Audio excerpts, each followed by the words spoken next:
Shiner scrub. आप सफाई के घोल की 2 बोतलें लेते हैं, उन्हें सिंक में मिलाते हैं और कुछ ही सेकंड में एक ऐसी स्थिति शुरू हो जाती है जिसे रोकना असंभव है।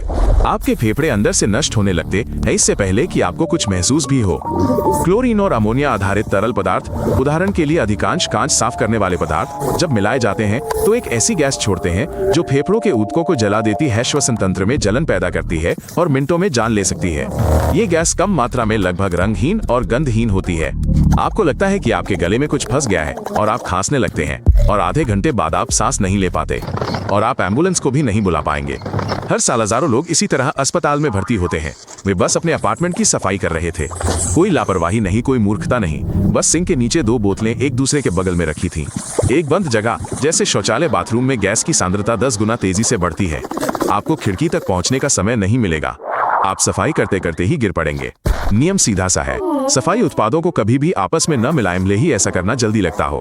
अभी अपने सिंक के नीचे रखी बोतलों को उठाएं और हर एक की सामग्री की जांच करें। काफी संभावना है कि उनमें से किसी एक में अमोनिया हो। बाथरूम दुनिया की सबसे खतरनाक जगहों में से एक है, पहाड़ या जंगल नहीं। एक आम अपार्टमेंट का बाथरूम खेलों में होने वाली मौतों से कहीं ज्यादा लोगों की जान ले लेता है। गीली टाइलों का फर्श किसी असली स्केटिंग रिंक जितना फिसलन भरा होता है। शॉवर से निकलते समय जरा सी भी गलत हरकत हुई तो आपका शरीर पूरी ताकत से हवा में उड़ जाएगा। टाइल से टकराना सिर्फ मामूली चोट नहीं है, गिरने पर आपके सिर के पिछले हिस्से पर हथौड़े जैसी जोरदार चोट लगती है। खोपड़ी हमेशा इस झटके को सहन नहीं कर पाती। घंटों बाद भी खून बहना शुरू हो सकता है। आप उठे, मुस्कुराए, बिस्तर पर गए और फिर कभी नहीं उठे।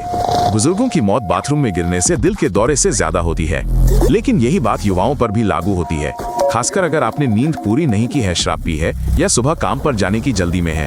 एक एंटी स्लिप मैट कुछ ही डॉलर में मिल जाता है। दीवार पर 20 मिनट में एक ग्रैब बार लगाया जा सकता है। ये सचमुच जीवन और मृत्यु का मामला है, कोई मुहावरा नहीं। अभी अपने बाथरूम को देखिए और सोचिए। आप अपना फोन बिस्तर के पास चार्जिंग पर लगाते हैं। चार्जर तकिए के नीचे या सिर के ठीक बगल में होता है। लाखों लोग हर रात ऐसा करते हैं और उनमें से कुछ कभी जाग नहीं पाते। सस्ते चार्जर, खासकर बाजार में मिलने वाले में, ओवरहीट से बचाव की सही व्यवस्था नहीं होती। सोते समय ये आपके सिर के पास आग पकड़ सकते हैं। सिंथेटिक अंडरवियर कुछ ही सेकंड में आग पकड़ लेता है। कार्बन मोनोऑक्साइड आग से भी तेजी से जान ले लेती है। गर्मी महसूस होने से पहले ही आप बेहोश हो जाते हैं। आप बस जाग नहीं पाएंगे। अगर डिवाइस में आग नहीं भी लगती तब भी बिजली का झटका लग सकता है। सोते समय शरीर के पास खराब तार होने का मतलब है त्वचा से सीधा बिजली का संपर्क। दिल में लगने वाला झटका पल भर में धड़कना बंद कर देता है। इसका उपाय आसान है, तार को तकिए के नीचे न रखें, केवल असली या प्रमाणित चार्जर का इस्तेमाल करें और फोन को टेबल पर चार्ज करें। अपने बगल में नहीं, टेबल पर। बस एक नियम, चार्जर से मौत होना सुनने में अजीब लगता है, लेकिन ये बिल्कुल सच है। दमकल कर्मियों का कहना है कि रात में अपार्टमेंट में आग लगने के सबसे आम कारणों में से एक यही है। चैनल को सब्सक्राइब करें और अन्य एपिसोड देखें, ये महत्वपूर्ण है। इसमें कोई गंध नहीं होती, यह अदृश्य है। जब आप इसके पास सोते हैं तो ये धीरे धीरे कमरे की हवा को विस्थापित कर देता है और आपका दिमाग भी आपके साथ सो जाता है, बस आप जाग नहीं पाते। कार्बन मोनोऑक्साइड किसी भी अपूर्ण दहन के दौरान उत्पन्न होती है, जैसे पुराना चूल्हा, जाम बर्नर, खराब वेंटिलेशन। आप खिड़कियां बंद कर देते हैं, चूल्हा जलाते हैं, दूसरे कमरे में चले जाते हैं और जहर का असर शुरू हो चुका होता है। पहला लक्षण हल्का सिरदर्द और नींद आने की इच्छा है। यही आपको मारता है। आपको लगता है कि आप बस थके हुए हैं। आप आराम करने के लिए लेट जाते हैं और जितनी देर आप लेटे रहते हैं आपके उठने की संभावना उतनी ही कम होती जाती है। गैस की उच्च सांद्रता में व्यक्ति 3 से 5 मिनट में बेहोश हो जाता है। दिल धड़कता रहता है लेकिन दिमाग पहले ही काम करना बंद कर चुका होता है। डॉक्टर आपको बाद में होश में ला सकते हैं लेकिन वे आपको कभी भी पहले जैसा नहीं बना सकते। कार्बन मोनोऑक्साइड डिटेक्टर की कीमत $20 से कम होती है। ये बेहोश होने से पहले ही अलार्म बजा देता है।